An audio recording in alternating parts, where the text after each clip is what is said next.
And we're live.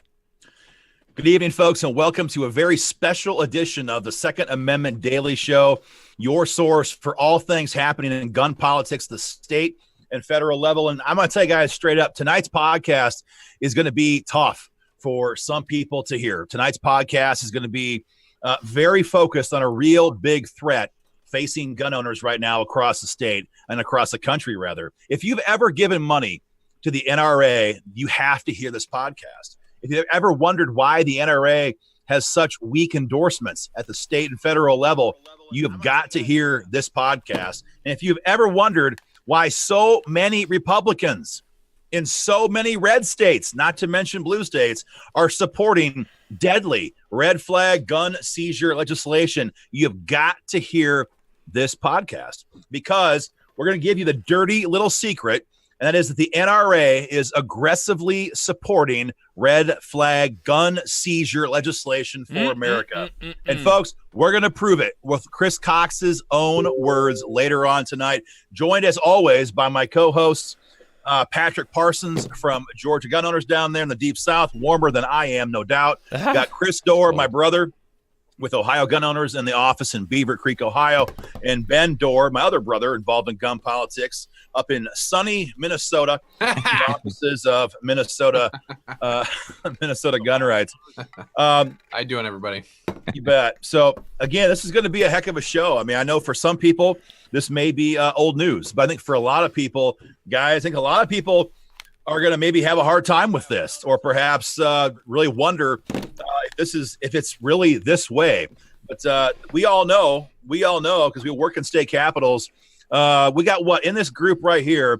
I work in Missouri. I work in Wisconsin a little bit, but mostly Wyoming, Missouri, Iowa, and there's a lot of red flags issues being talked about in these super red states. I know, Chris, you've been battling this for how long? Yeah, we've been battling since March of this year. We've been battling this thing. With a red state and a red governor pushing red flag gun seizure laws. John Kasich, boo, right? Exactly. A lot of people in Georgia, I know, talking about this or have been during session. Of course, Socialist Stacey Abrams would have happily signed this law into this bill into law if she had a chance. In Minnesota, how many bill drafts have you guys had up there when it comes to red flag gun seizure legislation? Several in each chamber every time. Every year. So, guys, the purpose of this podcast, this will be the definitive video that you have to see about red flag gun seizure laws. We're gonna break this down again, what exactly we're talking about, and more importantly, the NRA's public support for these bills. Because here's how politics works. When you have a hardened anti-gun Democrat introduce a bill like this, you assume it's dead. And a lot of times it will be in a red state. But what's happening now more and more is Republicans introduce a bill that is, quote unquote, a little bit better. And that's how it's passing in states.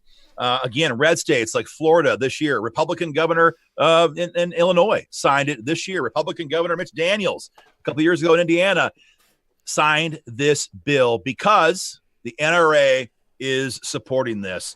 We're going to break this down. That is the purpose of tonight's podcast. Anything, guys, we should add before we get going on this? Don't think so. We got a lot of people from Minnesota checking on tonight. Guys, we just talked about red flags tonight, and I think I said that I think red flags is probably the most bipartisan gun control initiative that we've ever seen. You know, it's hard sometimes to get some Republicans to vote for universal background checks. Sometimes, not in Minnesota though, I'll say that. But as far as red flags goes, it's a bipartisan issue. Everybody wants this gun control. And one thing I'd like to throw in here is that this is an issue that is not going away anytime soon. This is an issue that the gun control organizations, the gun confiscation organizations, they are all coalescing around this thing as the issue that they are going to use to drive through and break and get the camel's nose under the wall of the tent, because they have perceived such weakness in states all across America. So Absolutely. This is the issue facing gun owners for the foreseeable future. If Well, you're also- in Iowa, you've been hearing from us for quite some time. Republican Speaker Pro Tem Matt Winchell pushing this bill. If you're watching in Wyoming with Wyoming gun owners, it is outgoing Governor Meade, Republican Governor Meade, who had sent his own staff to Colorado to sit with anti-gun legislators in Colorado to talk about how to draft this bill for Wyoming. So anywhere you are watching this video, I can assure you there are Republicans in your state right now talking about passing this bill in 2019.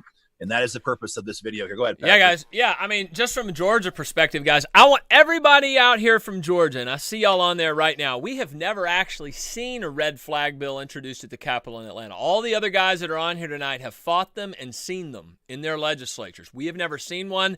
We will see one in January, and that is why, as Aaron led the show with, it's fact, and you're going to see the videos tonight of the NRA supporting red flag laws. So all of y'all out there, this is probably the most important Second Amendment video that you will see this year. So share this far and wide and get it out. You know, I'm already seeing some comments. If the NRA backs this, they will not get another cent from me. Butch says, get away from the NRA. This kind of crap is why I support local state groups like GGO. And on and on. Ellie says never remember the NRA. So anyways, go ahead, Aaron. I want to get to the videos here in a little bit. So we'll get to those here in a little while. Yeah, go ahead, Aaron. We're doing that. I think first it's important that we kind of set the stage. Yes. And remind ourselves where we are as a gun rights movement, because we all remember the era of Barack Obama. It wasn't that long ago. We all know what it was like to look at your AR-15 every day and wonder, is this the day I have to choose between becoming an outlaw or giving up my guns? The guy came after everything: AR-15s, magazines, universal gun registration, the entire thing. It was a war from day one to the end of his 8 years. And we fought like dogs at the state level, at the federal level, and gun owners across the country gave an unprecedented level of money to the NRA to help stop Barack Obama. And everybody did so because we were scared. We should have been scared. The guy was doing everything he could. And I think we all remember how much support gun owners gave to make sure we did not have President Hillary Clinton. I mean, I thank God every morning when I wake up that I do not have President Hillary Clinton. Yes. And gun owners bled out. You guys watching this podcast, you gave a fortune to ensure we did not have President Hillary Clinton, and to ensure that we had Republican-controlled pro-gun leaders in the House and Senate in Washington, D.C. And so we all woke up on election. Well, I never went to bed on election night. I couldn't get away from watching. I didn't either. But we all watched the news break then, 2:00 in the morning, that President Trump had won, and we had a Republican House, Republican Senate. And so for the first time in a while, we now had a chance to go on offense. And everybody woke up on November 7th, and we're like, what is this new environment? We can actually, as gun owners, we can breathe a little bit. All of you folks like me who were so concerned for all those years, we could breathe, right? We could breathe because Trump won and we had Republicans in control. And I know we all thought we could maybe dare to dream. Could we go on offense?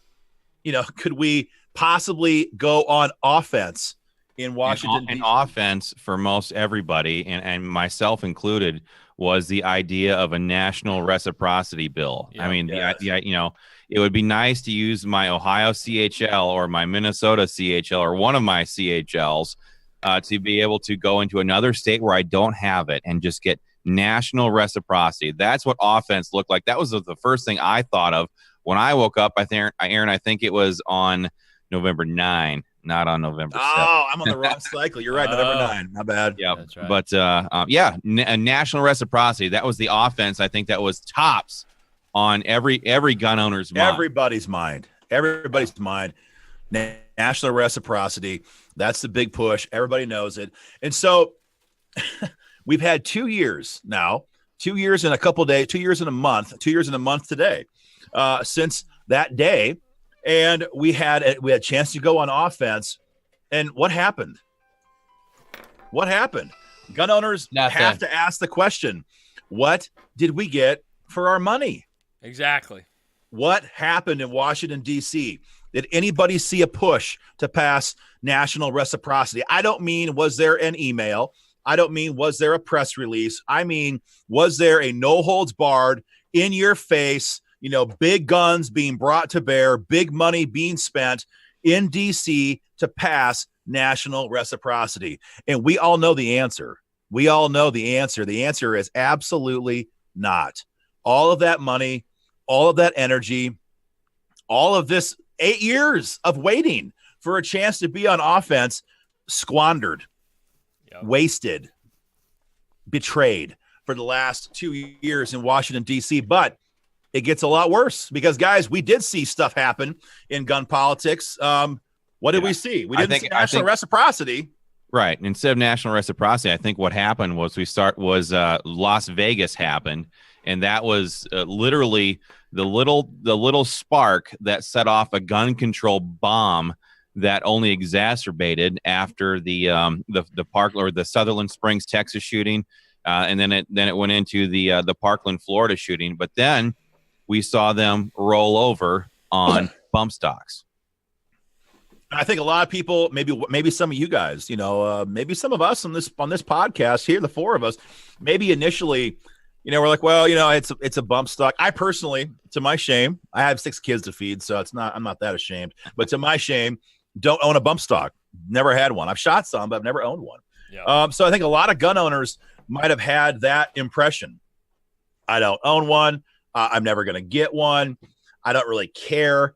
And that's at best. And some might have thought these were bad items that should have been banned. But I think we all agree here that misses the point dramatically, because the issue is not the accessory. The issue is in demonizing accessories. And so when the NRA publicly came out, this would have been what, guys, early 2016, right after the big massacres that had taken place in Texas and in Las Vegas. More importantly, they came out and said, that's okay. We agree with banning the bump stocks. I know a lot of gun guys sat back and said, wait a minute. We're supposed to be on offense. How the hell do we find ourselves now watching the NRA, watching Chris Cox get up there and smugly telling the world that we're okay with giving up all of our momentum and we're okay with giving up bump stocks? Because, again, we know what's going to happen. Once these are illegal, and it's going to be done now in about 90 days, as we all know, once this happens, the next shooting – they're going to go for the next accessory and the next accessory. And maybe it's a collapsible stock. Maybe it's a flash suppressor. Maybe it's a 30-round magazine. Maybe it's a binary trigger. Whatever it is. You give an inch, they take a mile. Exactly. Yeah. That's how my kids roll. That's how my kids roll. If my wife and I don't hold fast, they push and push and push. And obviously, it's no laughing matter with Michael Bloomberg, who spent $100 million in the midterms. These people, once they smell weakness, and there is so much weakness right now in the NRA, in state legislatures, and in the federal Congress, that they're going to run us ragged. So the first thing we all saw was bump stocks. They didn't even have to pass the bump stock ban. All it took was for the NRA to cave on that issue, and all of a sudden you saw all this gun control happening. You saw Nancy Pelosi, you saw Dianne Feinstein, you saw all these press conferences happening. It was all national media. They didn't even have to fulfill the bump stock ban for this to become a national gun control issue on every issue. Exactly. And guys, if you're getting tuned in right now and you're wondering what are we talking about, we're leading up to talk to you about the Red Flag Gun Seizure laws that are sweeping state capitals across the country right now. And the reason for it is because the NRA is openly, and we're going to show you videos here in a few minutes, openly backing these at the federal and state level. So first we have bump stocks, but that wasn't it. In this chance, this brief respite from 8 years of Obama tyranny, we had a chance to pass pro-gun bills. We also passed Fix NICS. The NRA comes out, right? This is after the mass shootings that have taken place. And the NRA comes out. And I think what's ironic to me is that Dianne Feinstein tried as hard as she could for 8 years under Obama. For 8 years. Even when they had the majority, she couldn't pass it. She couldn't pass it because at that time, the NRA was opposed to it. Yeah. They were opposed to it, and they couldn't pass it. But fast forward to 2017, 2018, and all of a sudden they come out publicly. Guys, you can Google it. Publicly saying we support fixed NICS, and that passed as well. Excuse me, guys, which is the largest takeover, the largest culmination of state and local databases, the largest gun database that we have ever had in this country. So that kind of brings us up. Go, I want to break in right here. And since they have passed this fixed NICS stuff, there has been a massive expansion of people who are losing their firearms, their CHLs. You guys can read all about it. Just Google it. There's I think there was like 900 people now in the state of Florida because they're dumping all kinds of databases into this thing. If people were convicted as a teenager for pot, this stuff is getting rolled into here now, and people are getting notified. Turn in your CHLs. Yep.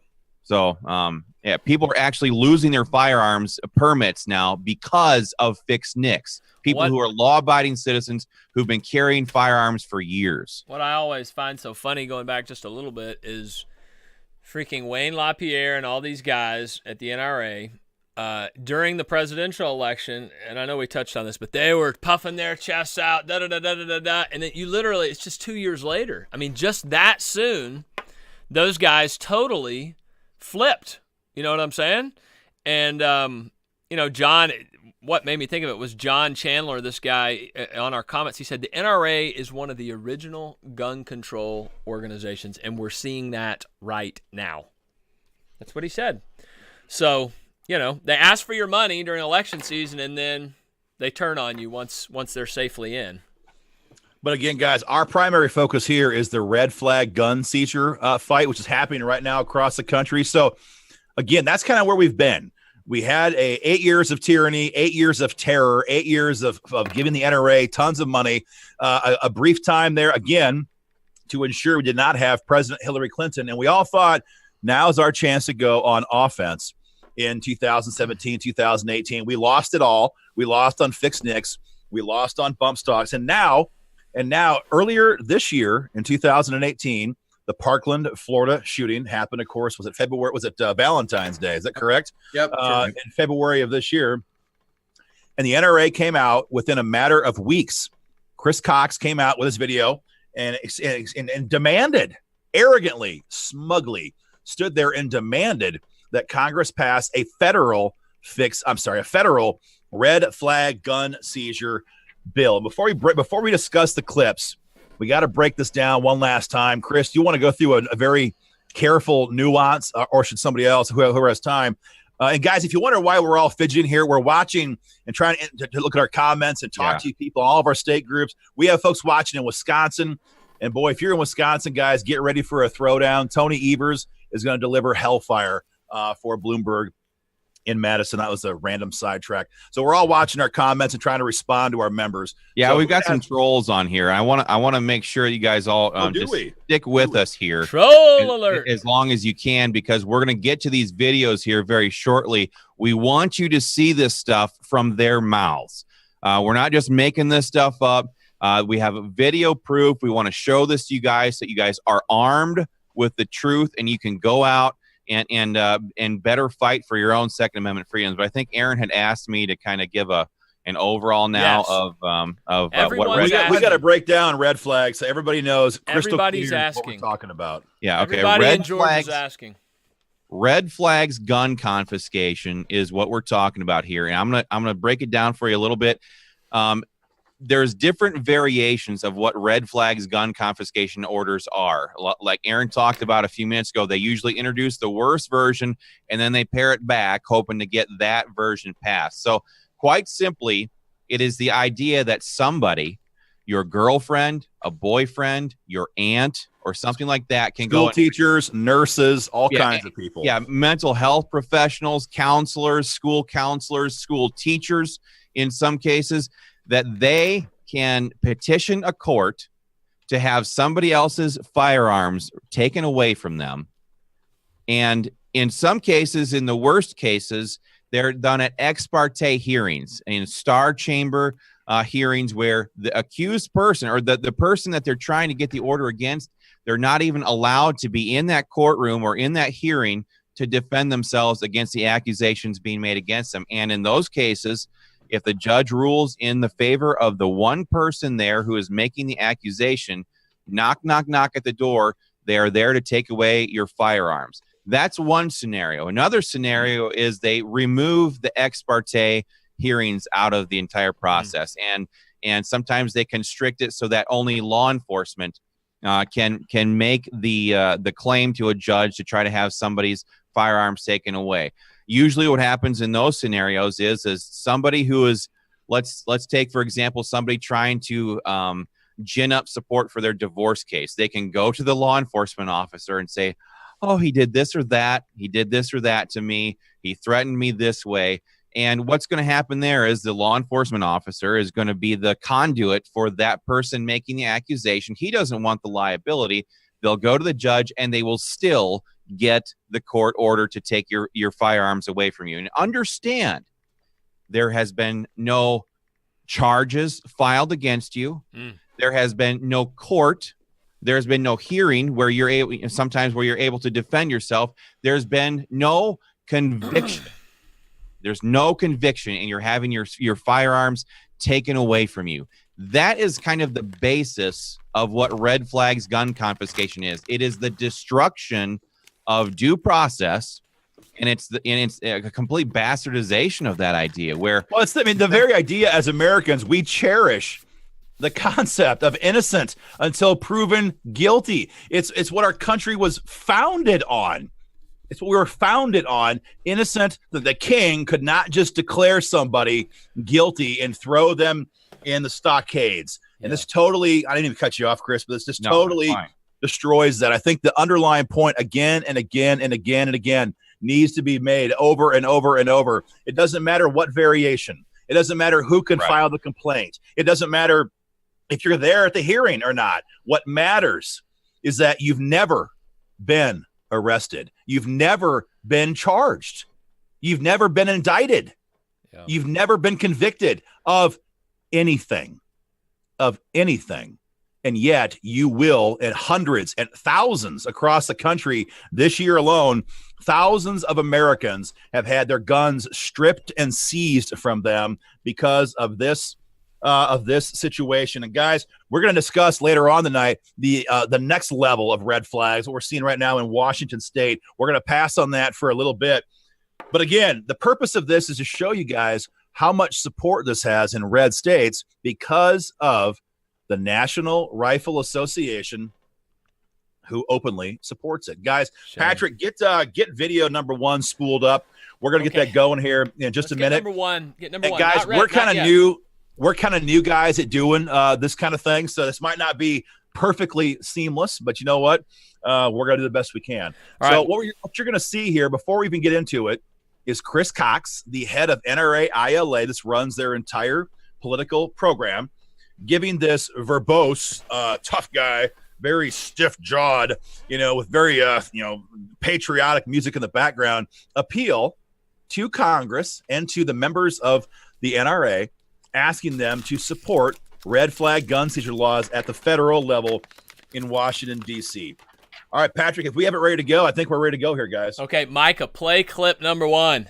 We need to stop dangerous people before they act. So Congress should provide funding for states. Like we said, risk protection. This is our first time doing this, so we got a little kink. Here we go. Yeah, Micah, I didn't hear it. It's coming. They should hear it. Yeah, but I didn't hear it live when you were playing it. It's gonna go on Facebook. Hold on a second, guys. Let's make sure that video played. Okay, it did. So Congress should provide funding for states. Like we said. So we're talking about the fact he said here and telling us that Congress has to provide funding to do this so we can stop crime before it begins. This used to be a silly movie, right? Didn't we have Tom Cruise in this? We had a minority report movie, and the whole idea that you could stop crime and know it in advance and somehow, disarm people in advance was preposterous. But the NRA in this clip right here is actively saying we can find some way to stop crime before it begins, and that is the beginning of the end of due process. What blows me away, guys, is this is the same talking points that I've heard the Everytown for gun safety lobbyists make It's crazy. all across the country. They made this talking point verbatim in Missouri. They've made it in Ohio. Chris, you dealt with this for weeks down there. For weeks, that's for just months. what is so aggravating is that I hear these same quotes from the what we call here in Ohio, because we got a lot of them. We call them the Bloomberg's Red Shirt Radical Lying Commie Mommy Brigade. We also call them Redcoats now. We've got them here too. Aaron, a few of the people here said that it was hard to hear. What was the quote that he had said just there? I need someone to play it again. Oh, sorry, Micah, play video number 1 again. Give us a second here. And folks, turn up your volume if you can. Okay, go ahead, Micah. We need to stop dangerous people before they act. So Congress should provide funding for states to adopt risk protection orders. All right, we're back, guys. Go ahead and right. talk, guys. Go ahead and talk. Sorry for the lag here, guys. So again, on the onset, they want to stop crime before it begins by, as you're going to hear in the next clip, disarming citizens of their firearms that have ever been convicted. Get ready. Clip number 2 ready to go, Patrick. Get clip number 2 ready, Micah. And you're not going to believe this. I wish we could hear it ourselves. I have no audio on my end, so I can't hear every single word. I know it from memory. I'll let y'all know. But if you guys check out clip number 2, Patrick, get it going. Go ahead and play 2, Micah. This can help prevent violent behavior before it turns into a tragedy. These laws allow a court to intervene and temporarily remove firearms when a person threatens violence to themselves or others. And we're back. We're back, Aaron. And again, Recap guys, what you said for us. Yeah, recap it for the audience, Patrick. I'm sorry, guys. I cannot hear it when it's playing here on our What we're back talking end. about here, it comes across, if you hear Cox's video, like it's some kind of a gentle, unobtrusive, no big deal. Let's go and just take the guns. Let's just take the guns for now, and we can stop this violent crime. It's not some kind of a gentle process. It's not a gentle intervention. They're coming into your home, and we're going to discuss the case of Gary Willis in Maryland in just a few minutes here. They hit his door at 5:17 a.m. on November 5, 2018 to take his guns. He comes to the house, to the door with a gun in his hand, and they killed him. So this idea that we're going to have some kind of a very gentle, very genteel, knock, knock, knock, we're here for your firearms, it's no big deal. You've not been arrested for anything. You haven't been indicted for anything. Aaron, you've got law enforcement experience in your past. Why don't you kind of flesh out for us what this kind of looks like for for a criminal versus what you and I, what we everybody watching this video. You mean when someone comes to your house like that? Yeah. I mean, when you, for law enforcement, it's very typical when you're going to do a high risk warrant, whether it's a fugitive warrant, for their arrest, or a search warrant and raiding a drug house or some kind of a flop house. When you hit a house like that, the criminals know how this works, and because they've been on the block before, they've been around the block before. And so they usually have about 3 choices. They can run, they can fight, or they can, as we always said, assume the position. Drop down, put your hands up, because they know that when a team comes like that, hitting the house in the middle of the night, like that, they're coming to take care of business. That's just the way it works. And so a criminal knows that if he draws a firearm, they're likely going to be shot. That's just the reality. Yeah. Every criminal knows that, but the people watching that's way different than what you and I experience. I know. The 4 of us and people watching this podcast, the 4 of us, if someone hits my house at 5:17 in the morning, the first thought I'm going to have, like I'm sure everybody else watching this video, is, holy cow, there's a home invasion in progress. It's happening right now. And my first action is going to grab my Glock 23 next to my bedside stand with my light underneath. And I'm going to rush out in the hall because my kid's bedroom is down the hall closer towards the front door of my house than my own bedroom. And what's going to happen? You're going to run down the hall. you're going to grab that gun and you're going to try to get between whatever is possibly coming down that hall to your kid's bedroom. Yeah, you're going to get shot, and you're going to get shot. That's how they're not going to come to your house at 10 a.m. with a bottle of lemonade in their hand and say, "Hey, bro, we're here for the guns. It's all cool."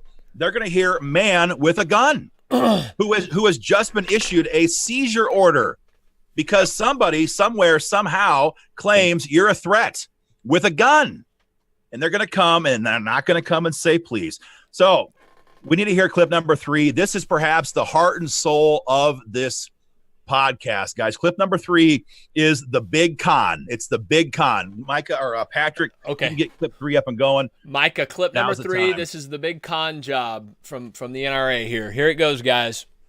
To be effective and constitutional, they should have strong due process protections and require that the person get treatment.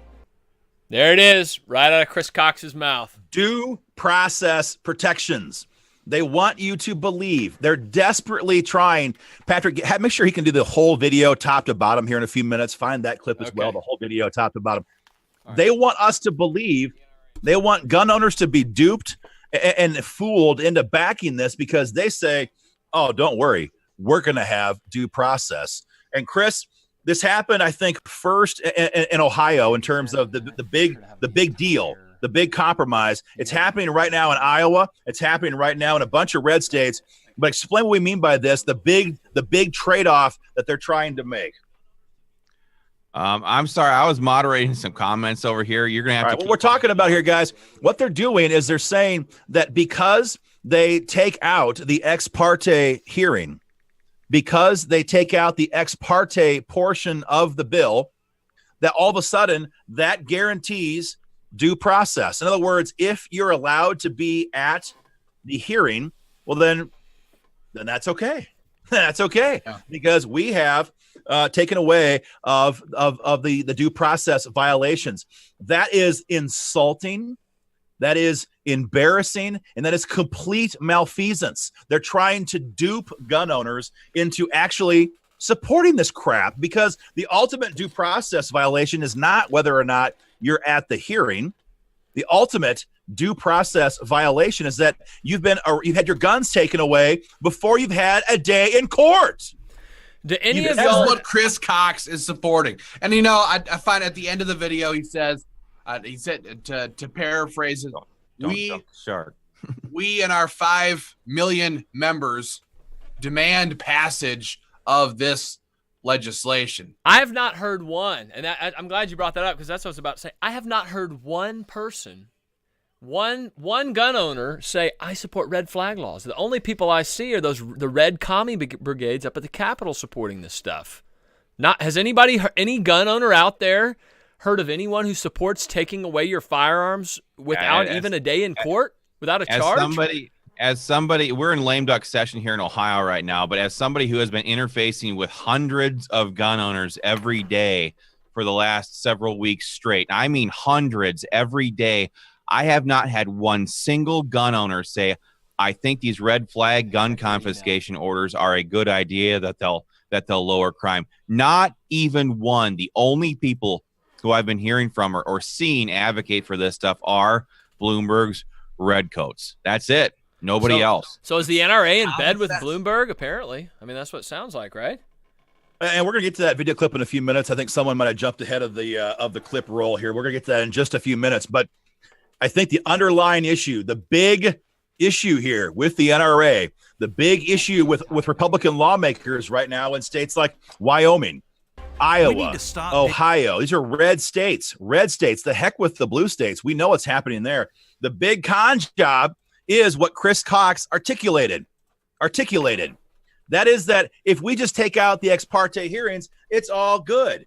And they want gun owners, they want you and I to say, oh, well, yeah, I mean, they fixed it, so it's all good.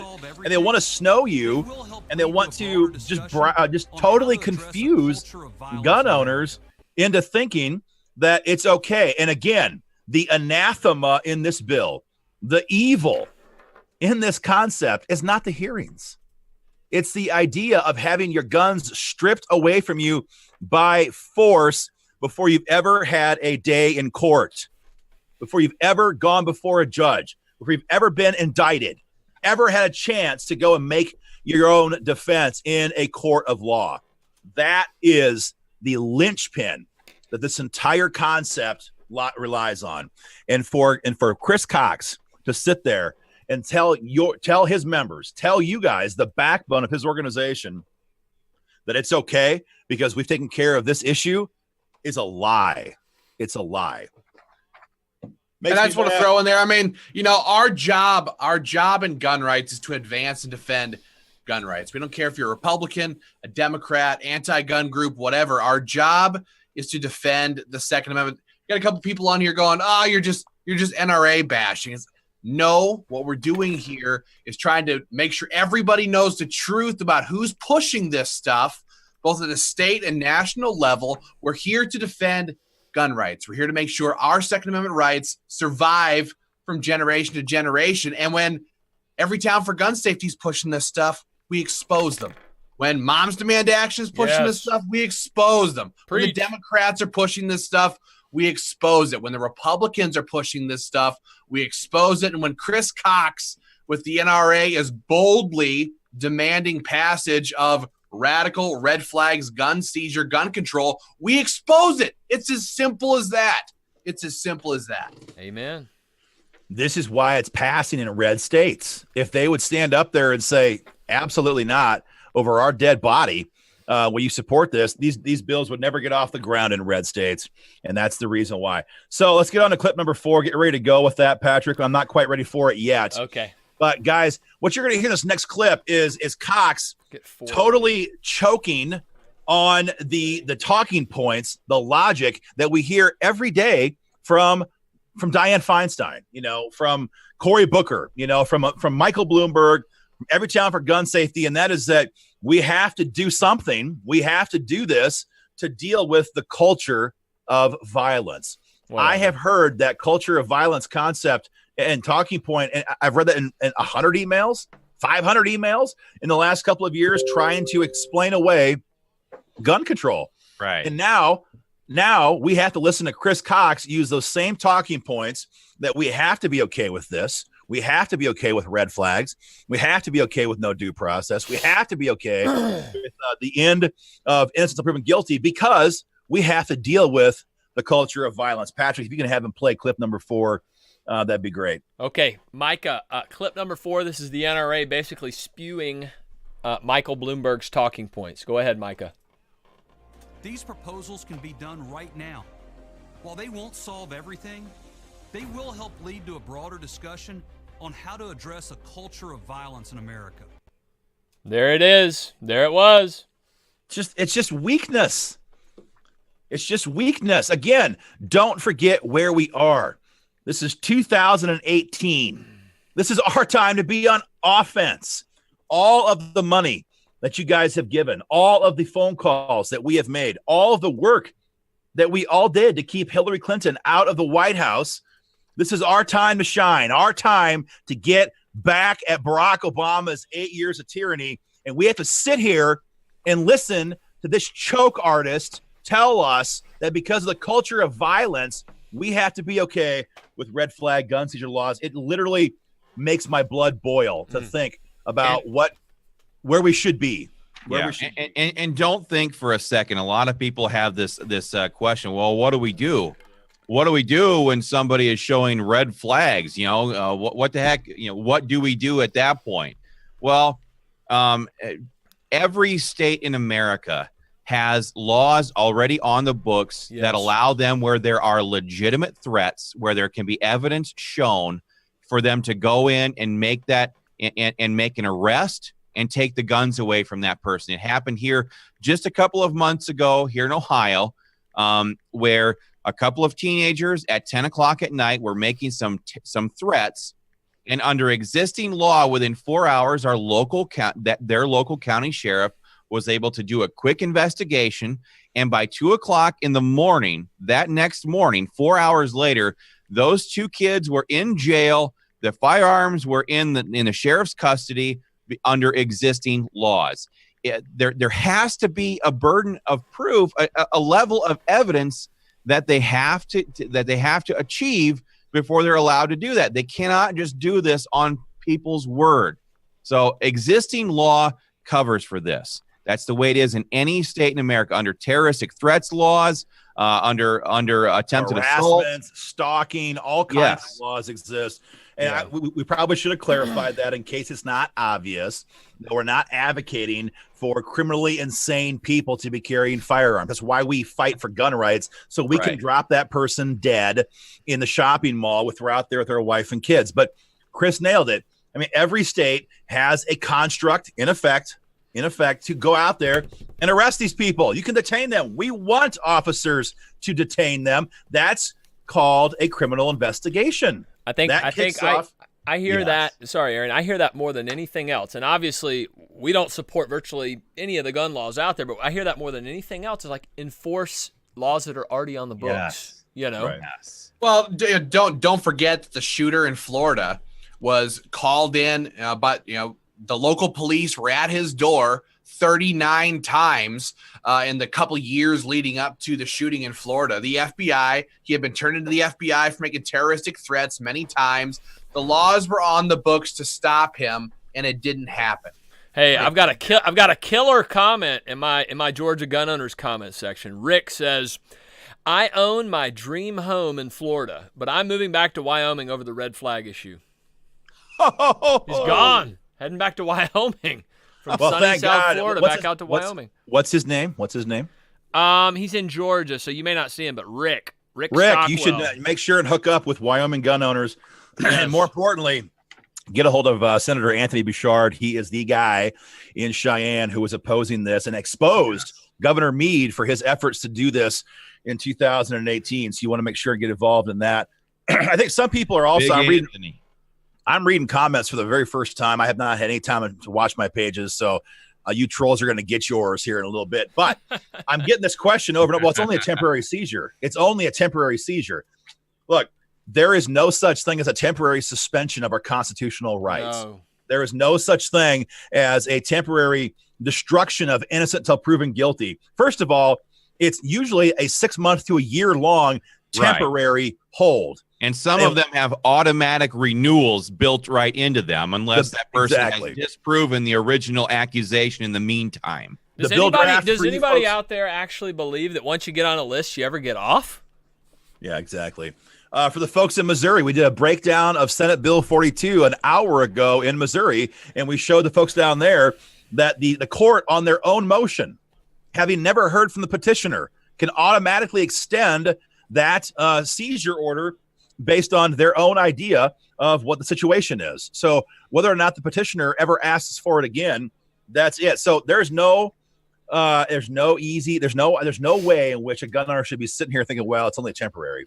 That's only going to get worse. The last clip we have before the whole thing is done is going to it's Chris Cox's best effort to have all of us stand up there and snap to attention, and patriotic music comes into play. We put our heart in our chest and we stand there and say, well, yeah, I support that too. It's a shameless, ridiculous effort to make us, all of us grassroots gun owners out there think, well, yeah, I can support this too. You guys can play clip number 5, Patrick. That's the last clip here. Micah, get number 5 teed up. Are we ready to go? Yep. Okay. All right, let's do it. We can take action and prevent violence and protect the Second Amendment rights of law-abiding Americans at the same time. That's what the 5 million men and women of the NRA are committed to do, and we hope you'll join us in getting it done. Trash. Are we back? Yeah, we're back. You get the full video queued up, Patrick, as well when you get a chance here now. So this is the whole thing. It's the end of due process. Calling on Congress to pass it using all of their resources, which is money you guys gave them. Stand back and say, well, of course we support this because we fixed the due process issues. And that's what all the members of the NRA, all the grassroots gun owners want. That's bullshit. Yeah. We talk to gun owners every single day on behalf of almost a dozen state level gun rights orgs that we all work in. And we know for an absolute certainty that they don't want that. But this is what lawmakers are saying right now in state capitals across the country as their justification for passing red flag gun seizure laws. And again, I'll say something blue in the face. We can't forget the 30,000-foot view. This was our time to be on offense. All the money we gave, all the support, all the doors that we knocked on as gun owners, all the phone calls we made to get a pro-gun majority in Congress, to get President Trump in the White House, to keep Clinton out in the street, all for nothing. All for nothing. Crazy. Because over the next short 2 years, they caved on bump stocks, they caved on fixed nicks, and way worse than both of those combined, perhaps, they caved in on red flag gun seizure laws, and we will pay the price for this for decades. Decades. They're caving on it here at the outset. And like one of my good guys here in Ohio just commented, he said, wait, could this not be a federal red flag? Couldn't they not pass this at the federal level and have it apply to all the states? Dang well they could. Of course. That's what Chris Cox is talking about. That's exactly what former Congressman, or almost just about to be former Congressman Eric Paulson from Minnesota. Eric Paulson is the main Republican who co-sponsored red flags gun seizures in Congress this year. It cost him his seat, by the way. Yeah. And again, this is impacting your red state. I don't care if you're watching in Pennsylvania. They just barely stopped this for now. I don't care if you're watching in Iowa. Representative Matt Winchell, Speaker Pro Tem, he runs the Iowa House. All over Iowa press saying he's going to do it, and he's going to fix due process and get it done. He's taking the talking points verbatim from Chris Cox. I don't care if you're watching in Ohio, at least until Kasich is gone. That's been a big issue in Ohio. Whatever John red Kasich. state you're in, Wyoming. I mean, This is a Longmire country. Think about this. Matt Mead literally sending his staff to Colorado. And everybody who's in Wyoming, we all know how this works out there. They hate people in Colorado because it's Colorado people who've come into Wyoming who've helped to ruin some of the best aspects of Wyoming. I was out there all session. I get that. Send his staff to Colorado to learn how to draft red flags. So if you're in a red state, this is being talked about in your state by your Republican leaders. If you're in a blue state, this is going to be a major fight in 2019. You had better believe it. Patrick, do we have the full clip ready to go here from top to bottom right now? Micah, we got the full clip? Okay, we're ready to go with the full clip of Chris Cox from the NRA supporting red flag laws. Here we go, guys. We need to stop dangerous people before they act. So Congress should provide funding for states to adopt risk protection orders. This can help prevent violent behavior before it turns into a tragedy. These laws allow a court to intervene and temporarily remove firearms when a person threatens violence to themselves or others. To be effective and constitutional, they should have strong due process protections and require that the person get treatment. These proposals can be done right now. While they won't solve everything, they will help lead to a broader discussion on how to address a culture of violence in America, which is desperately needed. There will always be evil in this world. That won't change. But we can change our response. We can take action and prevent violence and protect the Second Amendment rights of law-abiding Americans at the same time. That's what the 5 million men and women of the NRA are committed to do, and we hope you'll join us in getting it done. Well, there was old Chris right there, guys, talking about his support for red flag laws, right in his own words. Don't believe us? Watch the video. Yeah, they cue the music. Yeah. They have the patriotic, the blue banner waving in the background, and you got Old Glory pretty much sitting there just waving in the amber sunset. If I was a benefactor member who had given $5K or maybe $10K or maybe $20K over the course of a lifetime to these guys, and I watched this play out, I would be sick to my stomach. And I know hundreds of gun owners across Missouri and across Iowa and across Wyoming right now who are livid and asking themselves, why? Why have we given so much money? And if they're not going to fight for us, what are they doing? What are they doing? And we haven't even gun owners. I don't think always, maybe we don't think in terms of the long-term play being pushed by Bloomberg, being pushed by the radical left, George Soros. I know a lot of times I can fall in this trap where I think in terms of next session, the next 2-year cycle, whether it's in Congress or it's in Des Moines or Jeff City or Madison or Cheyenne.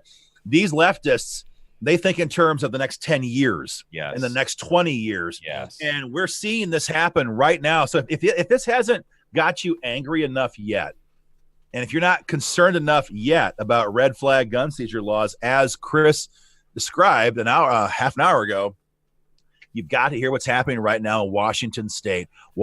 State. Let me just jump in here for just a minute. If you guys are watching this in Ohio, we've been talking about this until we're blue in the face as we've fought this, I might say successfully, as today was the last day they could pass this garbage out under this General Assembly. So you guys rock in Ohio. We killed this thing this year, but we have been saying and beating the bush here in Ohio all year long that this is a framework bill. They are desperate to get any version of this passed that they possibly can. And you can go back and look at videos that we have shot here back in March and in April. I'll say this exact quote. This is a framework bill so that they can get this original version passed in whatever version they can get, and so that they can expand on it in any future legislature. God forbid a school shooting ever happen here in Ohio, but any crisis that comes up in the future, they can build off of the framework they passed. Aaron, take it away about Washington State. Washington State passed this bill in 2016. So I said 10 years, think 2, okay? We're not talking about a 10-year build up here, think 2 years.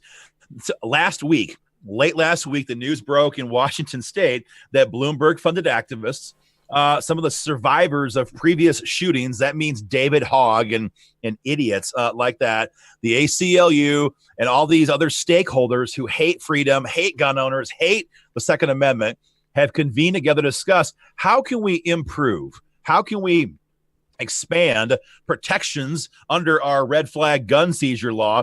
And they're literally talking about now taking and applying red flag gun seizure ordinances to juveniles. Insane, man. To juveniles. But listen to what this means. Yeah, it gets worse. Johnny's 10 years old, all right? Johnny doesn't own an AR-15. He doesn't have a Glock 9. He doesn't have a BB gun. He doesn't have a BB gun. I'm sure he can't in Washington State. No way. So he has no guns. So what does it matter then? Why we hit him with a red flag? Because they want to come to your home.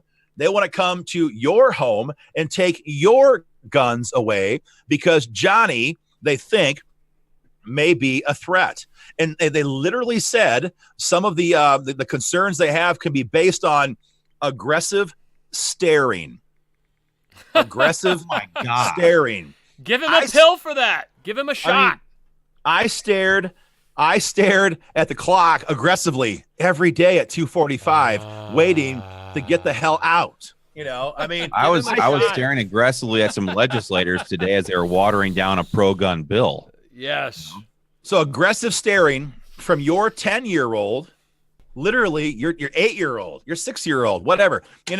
If your 14-year-old gets involved in a fight because somebody attacks him in a hallway, guys, this happens every single day in public schools in every single state. Fights, gang violence, all kinds of serious crime. If your child fights back, if somebody attacks his sister in the parking lot, maybe I'm a chauvinist, but I would go and fight to defend somebody who's being attacked. That would constitute him being a threat to himself or somebody else. And they're going to pass this and apply it to the parents. And in Washington, they have a father who they're trying to get him to voluntarily comply and voluntarily surrender his firearms. And they're outraged. They're not outraged. They're baffled. They're shocked that a law-abiding American man would not want to voluntarily surrender every gun he has. They're angry. He won't let them come into his home, and search it for the firearms. And so now they're going to readjust the red flag bill to allow for exactly that. And if you're not angry enough yet, listen to this. They said once this is done, once this happens, parents will have to choose between keeping their firearms in their home and their kids in their home. Did you hear that? Say that again. Insane. If they apply it to your children, they will make you choose their own words. This is their own talking points. They will make you choose between keeping your firearms in your home and your children in your home. Take the kids. Take the kids away. They're going to do. So this is public. So literally, what do you want more? Do you want your Second Amendment freedoms, or do you want custody of your children? That's the ludicrous. That's where they want to go with this stuff. That's why we call this a framework bill. They want to build off of that. They want to pass gun control by declaration rather than adjudication. And once that wall is torn down, the barrier for freedom that is due process, Katie, bar the door, because all this stuff is coming right through it. Yep. We saw it today. You would think that somebody like Chris Cox would understand that. Nah. Yes. No. We saw it today. We saw it today. Bill drafts talking about hate speech being used as evidentiary grounds in a red flag gun seizure hearing. Yeah, well, a friend of mine, Tori Strago over here, just said, he goes, I say conservative things and anti-Islam things on Facebook all the time. I'm quite sure they'll use that to red flag me and take my guns. Yes. That's exactly what we're talking about. They absolutely will. You marry up hate speech issues, whatever that means. You marry up a hate speech prosecutor with a red flag gun seizure law in your state, and you can kiss your butt goodbye. Yep. That's it. You're done, because everybody here sees the way culture is trending, right? We look back 20 years ago and we think of how our childhoods were, or if you're older than that, maybe you got to look back a little further than that. But look where we are now, and then we kind of project the last 10, 15, 20 years into the future. We look ahead 40 years into the future for when our kids are old and adults and having kids of their own. This is very, very, very bad. In every sense of the word. And it's why we need the most, for the love of God, if there was ever a need for the NRA to wade in heavy, if there was ever a need for them to bring all of their political guns to bear, if there was ever a need for the NRA to spend a portion of their $400 million plus budget to help stop this effort, whether it's in Congress or state capitals, if there was ever a time that we need them to stand up there and throw down, it's now. What the hell are they doing with $400 million a year that we're seeing bump stocks get stricken down? We're seeing fixed NICS expansions. We are seeing red flags, endorsements here and advocacy. Where the hell is the money going, that $400 million a year, if it's not going to try to expand? If it's not going to try to expand national reciprocity, where's it going? Yeah. I think we know where it's going. I think Ben has given me some numbers earlier today. Ben, you gave me some numbers, didn't you, on old Mr. LaPierre and what he's getting out of this every year. Look, we don't begrudge someone getting paid. Don't tell me this is going to make me feel uncomfortable. How many millions? Which part? Before we even say it, we don't begrudge someone getting paid, but you got to do the job. You got to do the job. Ben, what did you say he's getting paid? Wayne LaPierre. I can hardly make the words come out of my mouth. $5.1 million. $5 million, man. What's the basic membership cost? I wonder what, $25, $30. What's $5.1 million divided by $30? How many people are giving memberships to fund that portion alone? Do it. I'm curious. And that's what we know of. That's what we know of, right? 5.1 million, that was 2015, I think you said, right? But that was 2015. Yeah. So that was 3 years ago. That was 3 years ago. So who knows? Who knows what's going on with this right now? I mean, I know we pulled some other numbers because I was curious about how many, Chris. What is it? If a membership is $30, here's the number right here: 170,000 people. Dear Lord, have to give 170,000 Americans have to buy a membership to pay Wayne LaPierre's salary. How many for Chris Cox? That's what I really want to know about. How many for Chris I'm Cox? not sure we have numbers on that. It was certainly in the low millions range. I mean, Marion Hammer alone, Marion Hammer, past president, the Hammer down there in Florida, where all of this got its momentum this year because 67 A-rated Republicans were given a green light. Yeah. Given a green light to pass it. They passed it this year. Marion Hammer, $203,000. $203,000 to stand back and say, all right, you guys can do whatever the heck you want. And, the anger that I have at the state level is intense because it should be in D.C. as well. But because what they do in Florida, what they do in Iowa, what they do anywhere echoes in other states. Right. I know Ben told me this, that this year in Minnesota, they had lawmakers saying, well, why shouldn't we expand some of these Senator Ron Latz talking about why can't we expand red flags here to Minnesota after he's a Democrat. Here this year, John Kasich in his presser when he was trying to force the legislature to pass this stuff, he's like, we need to get this passed here so that we can send a big message across America that a red state, Ohio, a red state, passed this into law. That's what they asked. They asked in Minnesota verbatim. If they can do it in red Florida, why can't we do it here in blue? Purple, whatever, blue. Well, now it's all blue. In blue, Minnesota. So, like I say, it's what we do in state capitals echoes across the. I think of that stupid quote from what was that movie with Russell Crowe? What you do in life echoes in eternity, and what they did not do in Tallahassee echoes in Des Moines. Yep. And it's echoing in Columbus. And it's echoing in St. Paul. And it's echoing in Cheyenne. And I guarantee it's echoing in your state capital, wherever you're watching this video at. And for that, 170,000 people pay a basic membership every year just for Wayne. Plus you've got Cox. Plus you've got dozens and dozens and dozens and dozens and dozens of guys who are at the 300,000 level plus. Oh, it's more than that. More that, or whatever. It's like 500 or 600 grand. If that's not DC swamp crap, I don't know what is.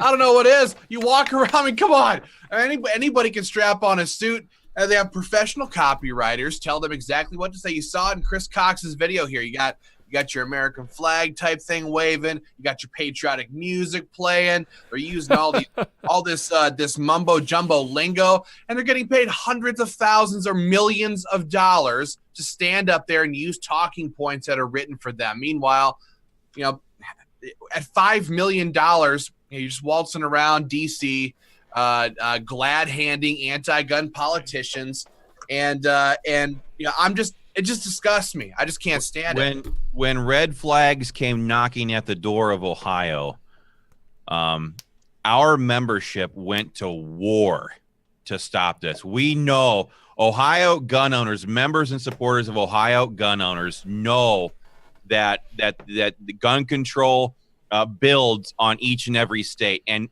our membership went to war. They said, hell no, in no way, shape, or form are we going to roll over and let Ohio become the next state to do that. That is what stopped red flags this year in Ohio. And I will also add that the NRA never came in and opposed this thing at all. They didn't offer testimony. That's crazy. They weren't there the day of.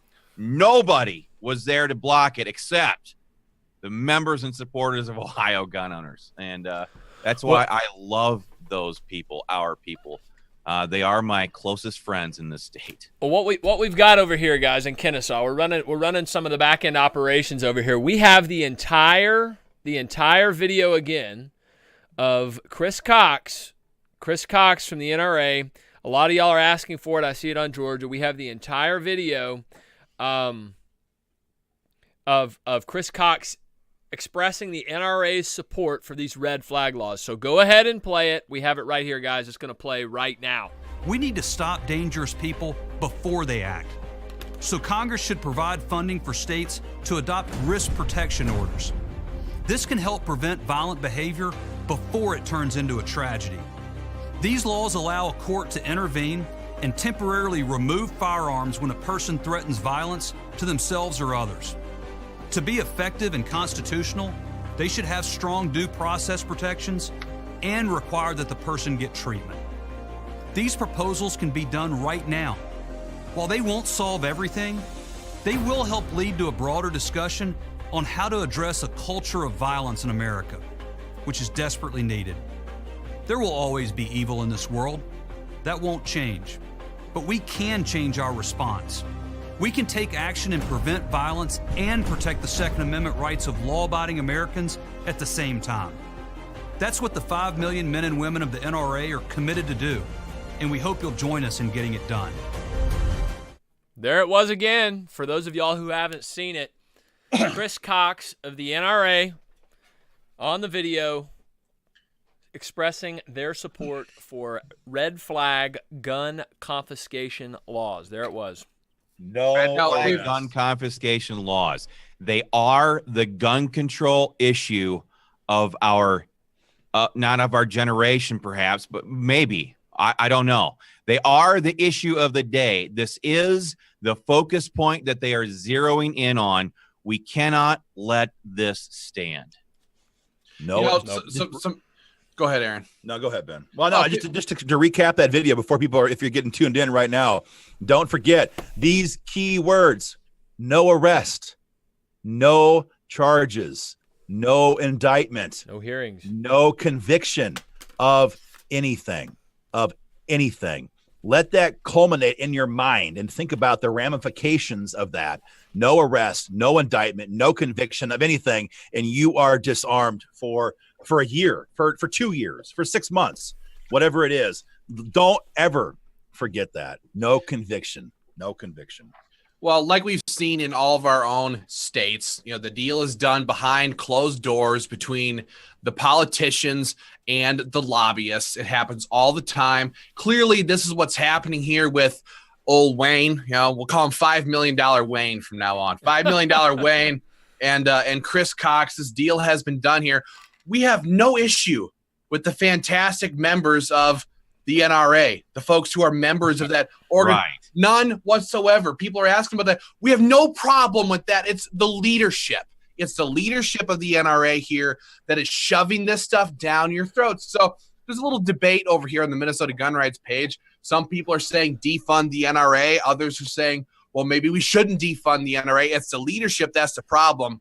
Well, I'll tell you what, nothing speaks louder to somebody like Wayne LaPierre, who needs to maintain his $5 million lifestyle, than all of a sudden millions of American gun owners standing up and saying, no red flags, no compromise, stop this crap, get back on the straight and narrow and fight for no compromise in Congress and in these states. That might be enough to turn them around. So I mean, I guess what I'm saying is, yeah, people here on the Minnesota Gun Rights page are ticked off. A lot of them are saying, I'm canceling my NRA membership. I'm done until they change course. And maybe that's what needs to happen here until Chris Cox turns around and goes, maybe it was a terrible, terrible choice for me to betray all the members of the NRA and push for red flags. The NRA is now changing course, and we're going to oppose red flags. That's the only way to get this job done, as far as I'm concerned. Yeah, make no mistake about it. We would love nothing more than to watch them do a complete 180-degree about face on this issue, because, my kid's future depends on it. So if we can right their ship and get it opposed to this stuff again, that is ultimately what we would love to see here. I mean, that would be awesome. And what I'm afraid is going to happen now, with Nancy Pelosi about to take the gavel, with a harsh radically mobilized, crazed anti-gun caucus in Washington, D.C., now controlling the House of Representatives. What I'm afraid is going to happen instead is the email machine is going to crank up and the direct mail machine is going to crank up. Yep. And gun owners across the nation are going to be told, oh my gosh, oh heavens, oh help us. We need your $20. We need your $100. We need your $5,000. We need your money to stop Nancy Pelosi's war on your gun rights. And the wheel just keeps on turning. So we needed to have your money to stop Obama. They got it. They needed to have our money to stop Hillary Clinton becoming president. They got it. They needed to have our money to help advance pro-gun bills. Nothing. Crickets. Nothing, Crickets. And instead of that, it's red flags, fixed nicks, and bump stocks. And now, oh my goodness, we're right back into the help us stop Nancy Pelosi, and we're right back in it again. And this is the game. This is the swamp fundraising game in Washington, D.C., and that's where it's going to happen. And look, I don't think anybody here begrudges any efforts to raise funds to for a cause. In this case, fight for guns. We all need to raise funds to fight for gun rights. But I can give you a snapshot. I can give you a snapshot of what some of the state groups here do with the cash we raised. I can't speak all the numbers verbatim, but I know that Patrick Parsons in Georgia spent 6 figures plus making sure that radical socialist Stacey Abrams did not become governor by informing gun owners where she stands and exposing her radical agenda. That was well done. That's a fact. And the NRA came in at the last second and piggyback. It was over at that point. I can say for a fact that in Ohio, Chris's membership spent probably damn near 6 figures as well as a new organization stopping John Kasich's radical attack on the Second Amendment. I can say with certainty that in Iowa, the members of Iowa gun owners shelled out over $150,000 in just 6 weeks to take out people like Mike Gronstall, Steve Sodders, and gut the anti-gun Senate leadership that was controlled at that time by anti-gun Democrats. I can tell you for a fact that the members of Wyoming gun owners and the money that they gave to WIGO was used to hammer through perhaps the nation's leading Stand Your Ground law bill just 6 months ago in March of 2018. I can tell you for a fact that when the Missouri Firearms Coalition raises money from their members, they use that to hammer through what was, at that time, in late 2016, the largest gun rights bill at the state level in American history. Man. Stand Your Ground law, constitutional carry, castle doctrine cleanup, lifetime permits, and on it goes. So the organizations here deliver the goods. Hey, don't leave Minnesota gun rights out of there. The members and supporters of Minnesota gun rights have stopped every single gun control bill that has come forward in the last 5 years. They shut it down in 2013. They shut it down in 2016, 2015. They shut it down last year in 2018 when they were poised to pass red flags, gun seizures, and universal background checks. The members and supporters of MGR said, screw the political class, screw these compromise organizations. We're going to shut it down, and they did themselves. My bad. My mea culpa to them. I was up there and helped. I was doing lit drop operations, for heaven's sakes, in Minnesota, so I should have known that, and my bad to the members of Minnesota Gun Rights. Yeah. These organizations deliver. Yes. These organizations fight like dogs. These organizations will attack anybody in any party, in anywhere, who tries to cut a deal that attacks gun owners. And this is why it's unconscionable to us, to me, to all 4 of us, I know that, to consider that they would take this kind of cash and do nothing more than that to pass red flag gun seizures. Guys, that's the whole story. That's the whole ball game.